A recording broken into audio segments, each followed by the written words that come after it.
All right, our guest, a rising star from the film with an impressive IMDb before and after, is Roland Tennant.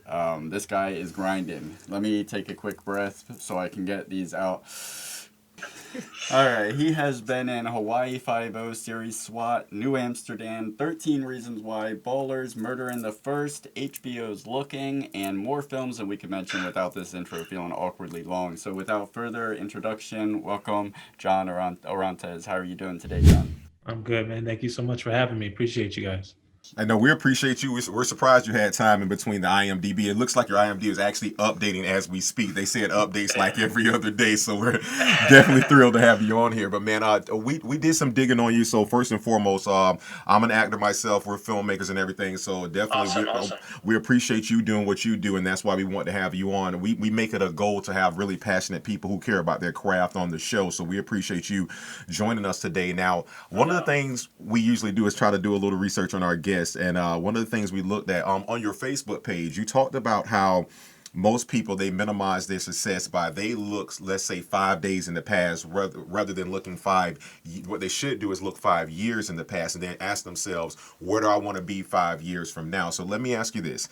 So since we're here real time and we're talking Tenet, where were you 5 years ago? Where are you now? And what do you want to be 5 years going forward? Right. Five years ago, I was working as a bellman at a hotel in San Francisco, doing background work, student films, little local short films. Nothing major, but definitely trying to get my feet wet in the industry and try to figure out how the whole thing works, how the whole process of filmmaking, and looking forward to now. Like it's pretty crazy. It's like it's a game changer for sure. One day I'm sitting at the hotel telling people, hey, I want to act and I'm going to move to LA. And they're sitting there like, John, you've been saying you're going to LA for 2 years. Like, come on, man, we'll believe it when we see it. And then, the day comes and I'm like, all right, Friday's my last day. I'm moving to LA and I made the jump. It was scary, but I had to do it. And once I got here, it was just foot to the pedal. And, and it's really hard sometimes because I fall into that trap too, of the whole, oh, I did an audition last week, I didn't get it, or this, and that. But what have you done in the last 6 months? What have you done in the last year? What have you done in the last couple of years? Like nothing happens overnight. It's going to take time. It takes hard work. It's not just one and done. So looking at the big picture, looking at the wider range of what has happened rather than, the few shortcomings in the last couple of weeks or whatnot. Those don't really make up the big picture. So where do you see yourself 5 years from now? 5 years from now, hopefully, hopefully working consistently. I mean, that's the goal, right? In this industry, it's really tough because it's very unpredictable. You really don't have a whole lot of control. At least where I'm at now in the early stages, right? You don't really have a whole lot of control over what happens. Further on as you get more projects under your belt, you get more credits, you get more established, build more relationships. Then you have a little more control, and you can kind of pick what direction you want to go in. But yeah, definitely, I want to be working steadily with whatever platform that's on, whether it's television or film or combination of that and stage. It really doesn't matter as long as I'm able to do it consistently. That would be the goal primarily. Yeah. Well, I mean, looking over your IMDb, doing the research on you on your Facebook page, you clearly understand the hustle and embrace it fully. And you're one of those strange brews that are not only talented on the creative side, but you're also athletic. Like, in school, you were a baseball player while you were Yeah. nailing auditions. So, and you eventually chose acting, to pursue acting over the other. When did you decide that acting was something you wanted to do? What inspired you? Well, when it's funny when I was I want to say I was about 13, 14. Pirates of the Caribbean: Curse of the Black Pearl came out, starring Johnny Depp, and my sister brought that movie to my attention, and she was like, "Oh, you got to see this movie. Johnny Depp's brilliant." And, I wasn't really up to date with all the actors' names and all that stuff, so I was like, "Who's that?" And I never seen the film, so I watched the film, and I saw an interview that he was in after I watched the film, and I'm like, "Wait a second, this guy's not British?" Like that whole concept of altering your person, to portray a character, that concept of transforming was really intriguing. So I was like, okay, I might want to try something like that. So that's when I started taking acting classes. And at first, at the first go around, I wasn't sold on it. Maybe I didn't, I didn't dive in as deep as I could have first time around. Then growing up, that was probably around middle school. And then growing up, I played sports up until the end of high school. I didn't handle my business in the classroom, so sports post high school wasn't an option for me. So then I resorted back to, okay, what's the other thing that I had an interest in at one point? Let me try to, stretch that muscle and see maybe that might, be something I'm interested in. And at that point, beginning of college, that wasn't really a passion. It wasn't a desire to really do anything with it, because you never really think, okay, I could be on TV one day. You always tell yourself this could be cool, but you never really know the possibilities. And then from there, it just took off. I just started, diving into anything I could find, short films, student films, etc.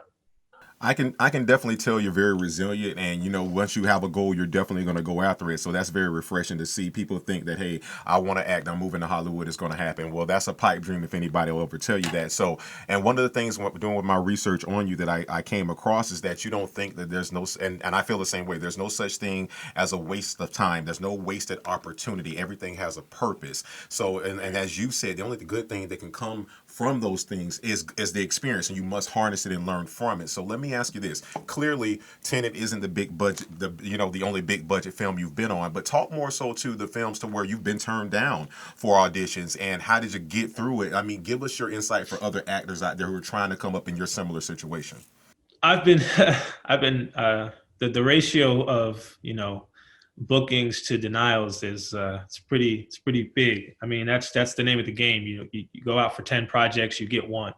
And that's the reality. And a lot of people don't see that, and they think it's the biggest. All right, the best way to answer this question is, and I'm glad you asked it. Basically, with the audition process, right? No matter what the magnitude of the project is, no matter like how good you do on it, it's never personal. The Hollywood industry, it's a business at the end of the day. And that's something that I'm still learning, right? Because there's times I'll go in for an audition and I'll feel like I knocked it out of the park and I killed it. And then I don't get it. And it's like, well, you have to understand there's hundreds to thousands of people auditioning for a part, depending on the size of the role. And then on top of that, they're thinking, let's get these people in the room, see what they can do, and see if we can find the person we're looking for. So that's what it comes down to. Every single audition I did not get, it's because they're looking for a specific thing, not because you're not good enough or not because you didn't perform. You could have been the best one, as far as executing what they're looking for, but they might go with someone that might look the part more, or they might be taller, or they might have a different complexion. Whatever the case is, it's what they're looking for. So it's never personal. Let me ask you a quick question. Is that why? Do you think that's why it's important that you always be you? Don't try to be anybody else when you go into this, because that one time you're trying to be somebody else, they miss you. Exactly. That's a huge part of it too. A lot of people will go in there with the brown nosing mindset. Oh, I'm gonna tell them what they want to hear. I'm gonna smile and be friendly. And it's like, yes, be friendly, of course, naturally, but don't put on a fake personality, because the second you walk into the door in an audition process, the interview starts, the audition process starts. They're checking you out head to toe the second that door opens. So they already know off of your energy as a person, they already know, do we want to work with this person? Yeah. So yeah, that's important for sure. Awesome. Perfect. Yeah, that's great advice. It's nothing personal, and be resilient. It's tough. It's tough. Oh, yeah. We know. My first thought, the only audition I ever did, because I never really pursued acting that much, but I tried once. I went to audition to get into an acting school, and I did Glengarry Glen Ross, the monologue from Glengarry Glen Ross, and they told me right there, they stopped me in the middle. They were like, just go. You're wasting our time. You're wasting your time. And I don't have the skin for that environment. So I hats off to anybody that can go into more than one audition after failing one. I always tell people this, because I do have the skin for it. I love hearing no, because they're just one word. It's only one word missing from that end of that. No way. Like, oh, he just blew me out the door. No way. Yeah, that's me. No way. Turn that no into no way they can turn you down. So your first IMDb credit is the Vince Vaughn Owen Wilson movie, The Internship. Shout out Yeah. Google. Was that your first time on set? Yeah, that was my very first time on a project. It was pretty intimidating to see the whole setup and everything. It's interesting to actually. It was another big eye opener was that the part of the process of filmmaking is that these productions have such a big budget sometimes that they can completely eliminate aspects out of a film. So the scene that I did was a arcade scene at Pier 39 in San Francisco, and they, if you've seen the final movie, they replaced that entire scene, and we were there for 13 hours filming that scene. They replaced that entire scene with the strip club scene in the film, which I actually thought turned out pretty hilarious. But yeah, it was crazy just being there, seeing the whole setup, how people work. Vince Vaughn and Owen Wilson, being huge fans of them and watching, Wedding Crashers and a lot of his films in the early thousands. Vince was killing it. And so leading up to that point, it was just it was hard to kind of be in the moment and without the whole excitement of, being there. But I used that as my opportunity to ask as many questions as I could and learn, okay, what are the different job descriptions on a film set? Who does what? What's your job? What's your job? What are you doing? Some people would get annoyed and be like, hey kid, I ain't got time to talk right now, because they're busy, and I get it. At the time, you're new, you're young, but yeah, that's the number one thing I will say as far as doing background work and starting out. Use that time, get off Instagram, get off your phone, use that time to stay alert and learn, okay, what's everybody's job description? What are they doing? So that you know how a film set operates if this is an industry you want to be in. That way you're ahead of the game and you really know, okay, this is what's happening. 100% correct, and we can tell that you've applied that method because, as you talked about, you went from being, and I've been the same with being in awe of being on set, but you still have a job to do, and of course you want to gather that information. Clearly, you took what you learned there, and I believe in 2013, from what we looked at, you got your first speaking role in Repatriation. So, I mean, now your voice has been heard. First you went from being on, as they call the cutting room floor, but now your voice is being heard, like you say, throwing your name back into the hat. Tell us about that. How'd that come, and how did that feel? I actually got Repatriation through a Skype audition, which was a process I didn't even think existed because I was like, everything to me, I thought everything was in person. But it was cool. It was once again intimidating. I for a very long time I struggled with being shy, and a lot of people are thinking, well, how are you an actor if you're shy? And it's like, well, you'd be surprised. You'd be surprised. I mean, that's what makes people. That's part of being a good performer, is being able to hide that. But I still have some of that, but I've definitely broken out of my shell. And with that project, I definitely struggled for sure. Showing up, I didn't have my lines memorized, showing up to set, and it was just I'll just say it wasn't a learning experience mostly, but it was definitely a fun experience because I got to see the process as far as changing roles. Now I'm not somebody walking by in the background. I actually have more responsibility. I'm actually interacting. I'm actually creating a moment. So learning that process definitely propelled me for the next thing for sure. So I want to skip all the way ahead to a film you were in recently. It's in post-production right now. It's coming soon from Focus Features, which is one of my favorite distributors. Like, usually anything they put out is going to be awesome. So it's Boogie. Can you tell us a little bit about that, what it was like working with Eddie Huang? That was actually pretty awesome. I'm not sure how much I can say about it, but as far as the process, it was pretty exciting to be there and see him work. He's unlike anybody I've worked with so far. He's just full of energy. The guy's just always having a good time. Anytime there's a moment to crack a joke, that's what he's doing. He's making everybody laugh, and it's just good vibes. It might have been a little stressful for him being his first project of being a director on his first project like that.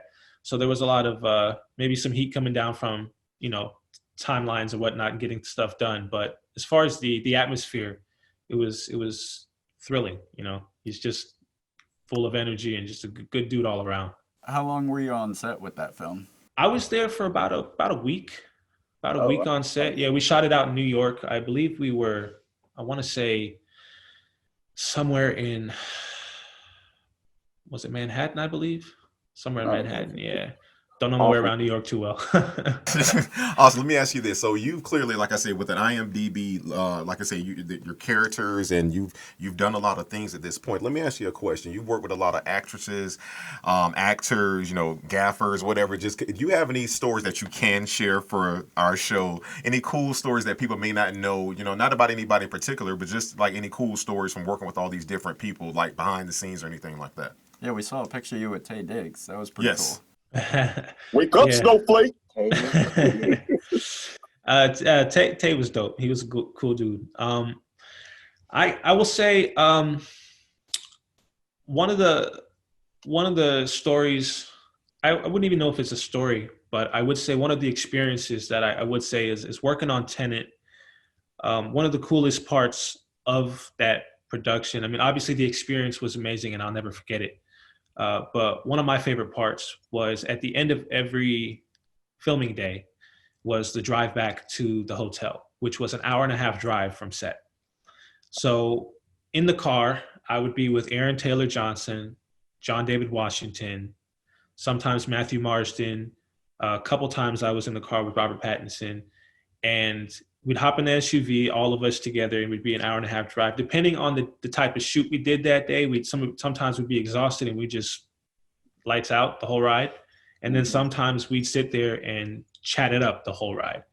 And most of the time I was kind of, out of the conversation just so I could observe. I like to observe a lot. I like to sit back and just watch.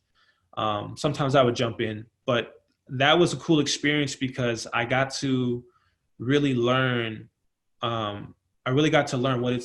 it's like to be good people, and be around good people. I mean, Aaron Taylor Johnson, he's a father. So he'd get in the car, he'd hop on the phone with his wife, talk to his kids about how their day at school went, like seeing that and, seeing just how these guys interact, the stories they talk about, their experiences in the industry, where they started, what they've been through. John talked about football a little bit. Like, it was just cool being able to get an inside peek at, how these guys, carry themselves as men and as fathers. And that was really like, okay. And you and John actually worked together on maybe you worked together on the same show, Ballers, correct? Because I know he was on Ricky Jarrett, so he was a couple of seasons. Yeah, that's hey, I still owe him for one line, but I'll talk about that later in the episode. But what was it like to work on that? Were you guys on the same seasons, or how did that go? It was the same season. He wasn't on set the day that I shot, unfortunately, because I was looking forward to meeting him. But I did get to work with The Rock, and it was cool working with him. His process is really really impressive. But yeah, working on that one was pretty cool. You don't get a body like that without an extreme work ethic. Oh, it was nuts. So I guess the hotel we were filming at coincidentally was the hotel I was working at. So that's Tenet for you. See, that's Tenet. See, it's full circle, man. Right. And so I guess he wasn't staying at the hotel because he needed full access to a gym during specified hours. So it was crazy. We would shoot a scene, right? He would hop in the SUV, take off, go to the gym, and then when he was done with the gym, he'd come back to set, and we'd start shooting a different scene. And I've never seen anybody do that before. Usually it's like early in the morning before you go to set or at the end of the day. But he would go during the workday. He would step away and go work out. Nuts. That's crazy, man. Speaking of that, you talked about if we can segue back into Tenet real quick. You were on the Red Squad, thus me representing for the Red Squad today. Hey. I'll see you out there, So tell us what's that like, because again, they don't tell you everything on set. I mean, even most of the actors didn't even really get a hold of the script, so you guys are only really being given direction. What it's like being out there seeing the Blue Squad, the Red Squad. What's that whole experience like? How long were you guys on set for a total, and what was that whole experience like? And follow up on these rides home or back to the hotel, at any point did anybody in the car just break the silence and be like, all right, what the hell's going on? Because I saw the movie in chronological, or what was supposed to be chronological order, as chronological as you can get with Tenet. But I imagine with the shooting, you're all over the place with the production, so you're getting it even more disjointed. Oh yeah. And I read that, you know, even John David Washington said that he's not even fully sure what, you know, what's happening in it, and there's so many theories. So Yeah, I'm right there with you to this day. It's very confusing. I mean, I gotta, you know, I gotta watch it more than once. I'm gonna go back and see it soon. Yeah. And I've seen a lot of people. I've heard. I saw an article yesterday. Someone said they saw it 6 times already. And they're still wondering what's going on, Right. probably. It's crazy because real quick, I'll say, you know, when I watched Inception recently, and I think that movie is going on 10 years now, and Oh yeah. and I'm still, every time I watch it, I'm still like, oh, I didn't catch that the first time. So I think that's exactly what's going on here, if not more so. But yeah, when I got to set, all I knew was my lines. As far as storyline, nada. You know, as far as, you know, I didn't even know John was the main character. You know what I'm saying? Like, I knew he was in it. You know, I knew he was a big part of it. But I mean, he was the only one that I knew was a part of it. And then I get to set and I find out Rob's in it, and, you know, all these other amazing artists, Aaron, you know, I'm finding out all these other people are in it. So I really didn't even know the full cast. I didn't know the storyline. All I knew was my involvement. And I just thought to myself, okay, how am I going to make this work? How am I going to fit into the storyline? You know, where are things going? What happened before this? It was very confusing, but also very exciting at the same time, because it's like, all right, you know, this is your time to shine. This is your time to prove what can you do. You know what I'm saying? Can you make this work, or is your portion going to be completely 180 from whatever everything else that's going up until this point? So it's kind of like, it's a mind game. But yeah, nobody gets the script. I mean, the leads probably get the script for a limited amount of time, right? I read that Rob was locked into a room, not necessarily locked, but, you know, isolated in a room by himself. Can't leave with the script. You know, I got to keep the script here. But yeah, Chris's process is ridiculous. It's awesome though, because you see how things turn out, but it's just to think of how everything pieces together. It's pretty insane. So how long were you on production with Tenet? What was it like working with Christopher? I was there 2.5 weeks. Working with him was intimidating because he's Chris, you know, but he's a good dude. He's a cool dude. But he knows the thing about him, the thing that makes him so intimidating, obviously, it's not just his status as of who he is, but he knows what he wants, right? And he has it planned out years in advance. So you get to set, there's no like, okay, maybe I want this, maybe that. There's no confusion. There's no delays. It's, we're going to get it done. And that's it, you know? So that's the cool thing, was knowing that everything was just structured and everything was in line and everybody on set knew their job, and he kept everyone, you know, on point.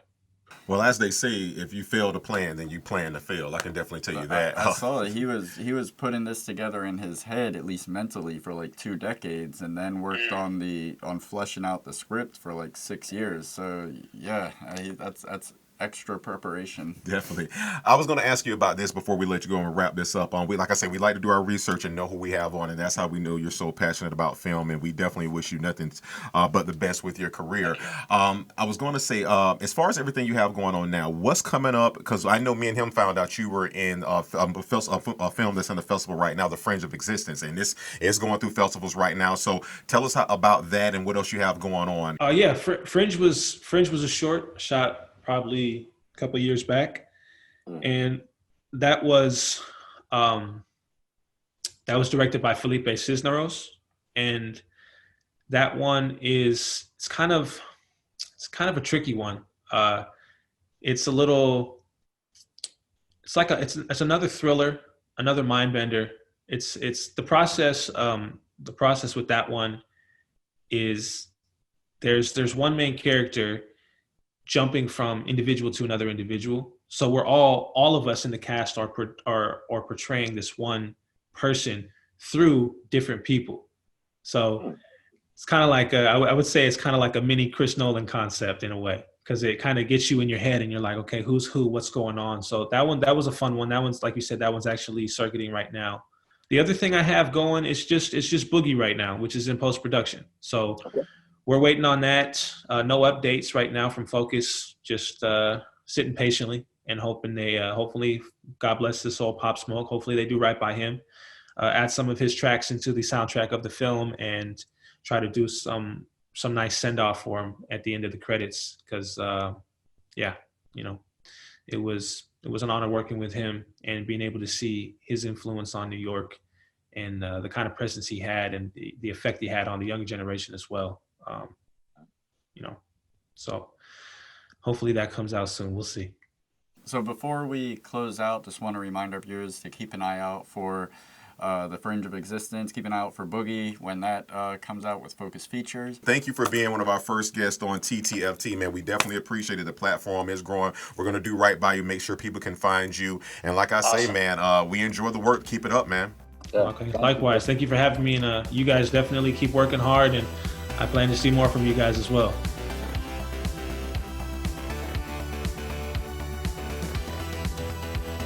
Find us in all these links. It's coming up right now.